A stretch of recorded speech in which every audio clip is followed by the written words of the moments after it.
नमस्कार, मी श्वेता अंकले. तरुण भारतच्या न्यूज बुलेटिन मध्ये आपल्या सर्वांचे स्वागत. आता पाहूया ठळक घडामोडी. जगातील सर्वात सुंदर नातं म्हणजे आई आणि लेकरांचं. आपल्या जीवापलीकडे लेकरांची काळजी घेणारी असते ती आई, आणि म्हणूनच आईचं प्रेम हे आभाळ माया आणि सागरा एवढं विस्तीर्ण असतं. मात्र माय लेकराच्या नात्याला काळीमा फासणारी घटना बेळगावात उघडकीस आली आहे. एका नवजात बालकाला जन्म देऊन आईनं चक्क त्याला तलावात फेकून दिल्याचा प्रकार समोर आलाय. बेळगावातील कणबर्गी तलाव परिसरातील ही घटना असून स्थानिकांच्या मदतीने बालकाला वाचवून पोलिसांच्या मदतीने त्याला एका खासगी रुग्णालयात दाखल करण्यात आलंय.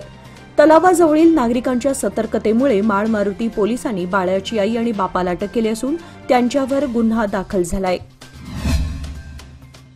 रोटरी क्लब ऑफ बेळगाव आयोजित अन्नोत्सव 2025चा मुहूर्तमेढ कार्यक्रम आज रविवार दिनांक 15 डिसेंबर रोजी पार पडला. अंगडी इंजिनिअरिंग कॉलेजच्या मैदानावर दिनांक 3 ते 14 जानेवारीपर्यंत सदर अन्नोत्सव भरवला जाणार आहे. या निमित्त इव्हेंट चेअरमन अक्षय कुलकर्णी व शैलेश मांगले यांच्या हस्ते अन्नोत्सवादरम्यान उभारण्यात येणाऱ्या भव्य शामियानाची मुहूर्तमेढ रोवण्यात आली. या मुहूर्तमेढ प्रसंगी रोटेरियन शैलेश मांगले, अक्षय कुलकर्णी, अध्यक्ष सुहास चांडक, सेक्रेटरी डॉक्टर मनीषा हिरेमठ, प्रताप नलवडे, तुषार पाटील, मनोज पै, डॉक्टर संतोष पाटील, सुनीश मैत्राणी यांच्यासह इतर सदस्य उपस्थित होते. शहराच्या गजबजलेल्या एपीएमसी यार्डमध्ये पायाभूत सुविधा सुधारण्यासाठी आणि सुरळीत वाहतूक सुलभ करण्यासाठी बेळगाव उत्तरचे आमदार आसिफ सेठ यांनी आज महत्वाच्या रस्ते विकास प्रकल्पांचे उद्घाटन केले.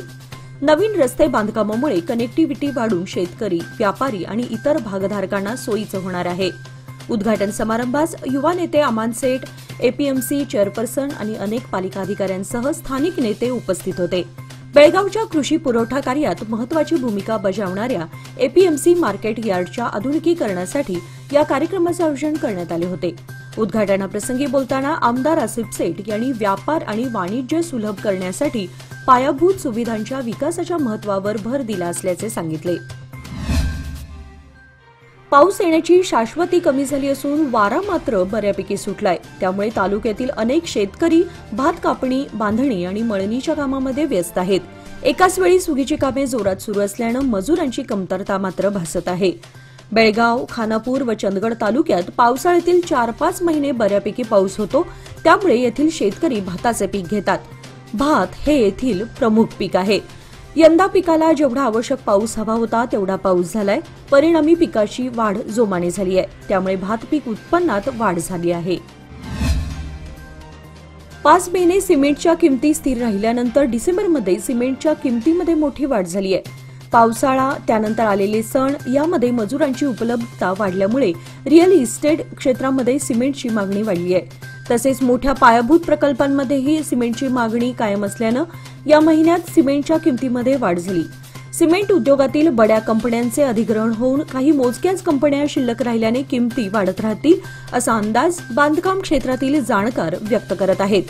पश्चिम भारतामध्ये 50 किलो सिमेंटच्या पोत्याच्या किमतीमध्ये 5 ते 10 रुपयांची वाढ झाली असून सध्याच्या किमती 350 ते 400 रुपयांदरम्यान आहेत. गेल्या 8 ते 10 दिवसांपासून गायब झालेल्या थंडीचं पुन्हा एकदा आगमन झालंय. रविवारी पहाटे साधारण धुके पसरले होते. सकाळपासूनच वातावरणात प्रचंड गारठा जाणवत होता. दिवसभर वातावरण निरभ्र असलं तरी हवेमध्ये गारठा होता. वातावरणात चांगलीच हुडहुडी वाढत असून पुढील आठवड्यात थंडीचा कडाका आणखी वाढणार असल्याचा अंदाज हवामान खात्याने व्यक्त केलाय.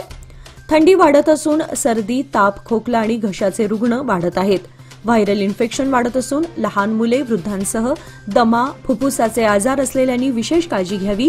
गरम पदार्थांचे सेवन करावे. कोणतेही लक्षण दिसताच तज्ज्ञांकडून उपचार घ्यावे असा सल्ला डॉक्टरांनी दिलाय. उत्तर कर्नाटकच्या विकासासाठी सुवर्णसौध उभारण्यात आली आहे. या ठिकाणी उत्तर कर्नाटकच्या विकासावर चर्चा केली जात आहे. मात्र ठोस निर्णय घेतला जात नाही. त्यामुळे सभागृहात झालेल्या विषयांवर निर्णय घेऊन अंमलबजावणी करण्यात यावी. केवळ चर्चेसाठी अधिवेशन भरवलं जात आहे का असा सवाल जनतेतून करण्यात येतोय. या भागातील पाणी पुरवठा योजना, शिक्षण, आरोग्य आदी विषयांवर चर्चा करण्यात आली. दरम्यान हा विषय केवळ चर्चेपुरता मर्यादित न ठेवता याची अंमलबजावणी करण्यात यावी. केवळ चर्चा करून सोडून देण्यात येऊ नये असे मत व्यक्त केले जात आहे. सादर आहे लोकमान्य दुर्गा शक्ती योजना, जी देते तुमच्या गुंतवणुकीवर 10.25% परतावा, तेही फक्त 18 महिन्यांमध्ये. सोबत 1 लाखापर्यंत व्यक्तिगत अपघाती विमा विनामूल्य उपलब्ध. अधिक माहितीसाठी आजच कॉल करा 1800-212-4050. फक्त सभासदांकरिता. अटी लागू. लोकमान्य, जिथं पैसा वाढतो आणि नातं वृद्धिंगत होतं. मागील काही दिवसांपासून हनुमान व्रत सुरू केलेल्या राज्याच्या विविध भागातील मालाधारक हनुमान भक्तांनी गंगावती तालुक्यातील अंजनाद्री जिल्हा कोप्पळ पर्वतावर दाखल होऊन हनुमान मालेचे विसर्जन केले. ढगाळ हवामानाबरोबरच कडाक्याच्या थंडीमध्ये 575 पायऱ्या चढत हनुमान भक्त अंजनाद्री पर्वतावर पोहोचले. मालेचे विसर्जन करून व्रताची सांगता करण्यात आली. अंजनाद्री पर्वत हे रामभक्त हनुमानाचे जन्मस्थळ आहे. हनुमानाला अंजनी सूत, अंजनी पुत्र अशी ही नावे आहेत. बेळगाव, धारवाड, गदग, कोप्पळ आदी जिल्ह्यातून हजारोंच्या संख्येने भाविक सहभागी झाले होते. युनिक आयडेंटिफिकेशन अथॉरिटी ऑफ इंडियाने आधार कार्ड मोफत अपडेट करण्याची मुदत पुन्हा 6 महिन्यांनी वाढवली आहे. आता तुम्ही तुमचे आधार 14 जून 2025 पर्यंत मोफत अपडेट करू शकाल आणि त्यासाठी तुम्हाला कोणतेही शुल्क भरावे लागणार नाही. यानंतर आधार अपडेट करण्यासाठी शुल्क भरावे लागेल. यापूर्वी ही अंतिम मुदत 14 डिसेंबर 2024 होती.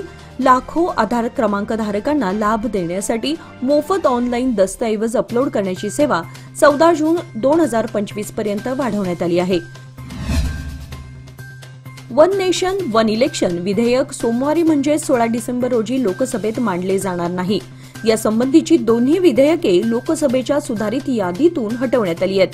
यापूर्वी 13 डिसेंबरला हे विधेयक सोमवारी लोकसभेत मांडण्यात येणार असल्याचे सांगण्यात आले होते. सूत्रांनी दिलेल्या माहितीनुसार आता आर्थिक कामकाज पूर्ण झाल्यानंतर हे विधेयक सभागृहात मांडले जाणार आहे. तथापि लोकसभा अध्यक्षांच्या परवानगीनंतर सरकार हे विधेयक शेवटच्या क्षणी पुरवणी यादीद्वारे सभागृहात मांडू शकते. 12 डिसेंबर रोजी मंत्रिमंडळाने या विधेयकाला मंजुरी दिली होती. राज्यसभेत आता 16 आणि 17 डिसेंबरला संविधानावर चर्चा होणार आहे. संसदेचे हिवाळी अधिवेशन 25 नोव्हेंबरपासून सुरू झालं असून ते 20 डिसेंबरला संपणार आहे. वाढत्या मोबाईलच्या आकर्षणातून सोशल मीडियाचा वापर देखील वाढत चाललाय. प्रत्येकजण मिळेल त्या वेळेत मोबाईलच्या माध्यमातून सोशल मीडियाच्या जवळ जोडले गेलेले आहेत. यामुळे कोणत्याही जाहिरातीचे सोशल मीडिया माध्यम बनू पाहत आहे. असं असलं तर या सोशल मीडियाच्या माध्यमातून फसव्या जाहिरातींचं देखील उधाण आल्याचं दिसत आहे. यामुळे योग्य कोणती आणि फसवी जाहिरात कोणती हे समजणं देखील अवघड झालंय. अशा या संधीचा लाभ घेत अनेक जण वेगवेगळ्या अकाउंट्सच्या माध्यमातून फसवणूक करत मोबाईल धारकांना गंडा घालू लागलेत. सोशल मीडियाच्या माध्यमातून वाढलेली ही फसवणूक पाहता सर्वांनीच सावधान असणं गरजेचं आहे. शेतकरी हा देशाचा मुख्य कणा असून तो रात्रंदिवस राबतो, पण त्याने पिकवलेल्या मालाला योग्य भाव मिळत नाही. त्यामुळे शेतकऱ्यांचा आर्थिक विकास होण्याऐवजी तो आर्थिक संकटातच आहे. पण त्यांच्या या संकटाकडे कोणीच लक्ष देत नाही. याचंच खरं दुःख असल्याने शेतकऱ्यांच्या हितासाठीच आमचा जनजागृतीचा लढा सुरू असून यासाठी तुम्हा सर्व शेतकऱ्यांची, विशेष करून युवा शेतकऱ्यांची साथ हवी असे उद्गार कर्नाटक राज्य रयत संघटनेचे कार्याध्यक्ष राजू पवार यांनी भोज येथे बोलताना काढले. यावेळी एकनाथ सादळकर, सुदर्शन मुराबट्टे, धन्यकुमार चौगुले, भरत गेविसे यांच्यासह भोज, भोजवाडी, बेडकिहाळ, गळतगा, सिद्धनाळ येथील शेतकरी उपस्थित होते. गेल्या 10 वर्षांपासून चिकोडी तालुक्यातील संथगतीने सुरू असलेल्या कल्लोळ, येडूर व चंदूर टाकळी या पुलांच्या निर्मितीचं काम त्वरित गतीने करून वाहतुकीस पूल खुले करावेत अशी सूचना KRDCLचे अध्यक्ष व मागणी विधानसभा मतदारसंघाचे आमदार H.C. बालकृष्ण यांनी संबंधित खात्याच्या अधिकारी आणि ठेकेदारांना दिल्या. यावेळी विधान परिषद सदस्य व राज्य सरकारचे दिल्ली प्रतिनिधी प्रकाश हुक्केरी यांच्यासह अनिल पाटील, शरद पाटील, सिद्धू मगदूम, महेश कागवाडे आदी उपस्थित होते. उच्च न्यायालयाने दिलेल्या आदेशानुसार राज्य सरकारने तात्काळ सदाशिव आयोग लागू करून मादिक समाजासह अन्य उपजातींना याचा फायदा होईल. मात्र राज्य सरकार चालढकल करून पुढे नेत असल्याच्या निषेधात राज्य सरकारला समाजाच्या वतीने 16 रोजी सुवर्ण सौधवर जात निवेदन देण्यात येणार असल्याची माहिती मादिक समाजाचे जिल्हा सहसंचालक बसवराज संधी यांनी पत्रकार परिषदेत दिली. यावेळी मंजू बिजणगी, परशुराम दवणे, कुमार हलकल यांच्यासह मान्यवर उपस्थित होते.